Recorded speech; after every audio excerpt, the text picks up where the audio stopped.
महाभारत में कौरवों और पांडवों के बीच हुए युद्ध के बाद बहुत कुछ ऐसा हुआ जिस वजह से श्री कृष्ण को श्राप मिला। ये जानते हैं इस कहानी के माध्यम से। जब गांधारी ने दिया श्री कृष्ण को श्राप। महाभारत के युद्ध के बाद गांधारी अपने पुत्रों की मृत्यु का शोक मना रही थी।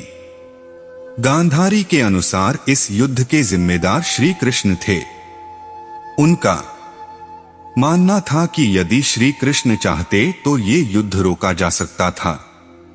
युद्ध के उपरांत जब भगवान कृष्ण द्वारका लौटने से पूर्व गांधारी से मिलने गए तब गांधारी उन पर बहुत कुपित हुई। उन्होंने क्रोध में आकर श्री कृष्ण को श्राप दिया कि जिस प्रकार कुरुक्षेत्र के युद्ध में कुरु वंश का नाश हुआ वैसे ही श्री कृष्ण के यदुवंश का भी नाश हो जाएगा। श्री कृष्ण दुखी मन से द्वारका लौट आए। ऋषियों ने दिया श्री कृष्ण के पुत्र साम को श्राप। एक दिन द्वारिका में महर्षि विश्वामित्र, कण्व और देवर्षि नारद पधारे। वहां पर कुछ युवा आए और उनके साथ परिहास करने लगे। वे परिहास करते समय अपनी मर्यादा तक भूल गए और श्री कृष्ण के पुत्र साम को स्त्री वेश में ऋषियों के पास ले गए और कहा कि ये स्त्री गर्भवती है, इसके गर्भ से क्या उत्पन्न होगा। सभी ऋषि अंतर्यामी थे। उन्हें पता था कि वह श्री कृष्ण के पुत्र हैं, लेकिन क्रोध में आकर ऋषियों ने श्राप दिया कि श्री कृष्ण का यह पुत्र वृष्णि और अंधकवंशी पुरुषों का नाश करने के लिए एक लोहे का मूसल उत्पन्न करेगा। श्री कृष्ण को जब यह बात पता चली तो उन्होंने कहा कि ये बात अवश्य सत्य होगी। द्वारका का पतन ऋषि मुनियों के श्राप का प्रभाव इतना तीव्र था कि अगले दिन ही सांब ने मूसल उत्पन्न किया। द्वारका के राजा उग्रसेन ने उस मूसल को चूरा कर समुद्र में डलवा दिया और घोषणा करवाई कि आज से कोई भी नागरिक अपने घर में मदिरा तैयार नहीं करेगा। इसके बाद द्वारका पतन की ओर बढ़ने लगा। श्री कृष्ण सब देख रहे थे।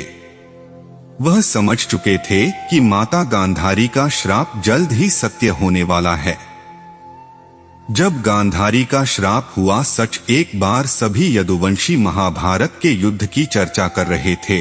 इसी दौरान सात्यकी और कृतवर्मा में किसी बात को लेकर विवाद हो गया। यह विवाद इतना बढ़ गया कि सात्यकी ने कृतवर्मा का सिर काट दिया। इस घटना के बाद यदुवंशी समूहों में विभाजित हो गए और एक दूसरे के शत्रु हो गए। इस युद्ध में श्री कृष्ण के पुत्र प्रद्युम्न समेत कई यदुवंशियों का विनाश हो गया। यदुवंश के नाश के बाद बलराम इतने दुखी हुए कि उन्होंने भी जल समाधि ले ली। कैसे हुई श्री कृष्ण की मृत्यु? बलदाव के जल समाधि लेने के बाद श्री कृष्ण जी एक पेड़ के नीचे ध्यान में लीन बैठे थे। उस समय उस क्षेत्र में जरा नाम का बहेलिया आया हुआ था।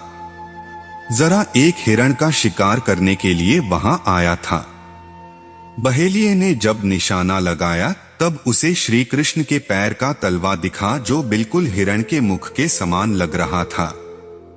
जरा ने बिना विचार किए तीर चला दिया जो जाकर सीधे श्री कृष्ण के तलवे में लगा और श्री कृष्ण की मृत्यु हो गई।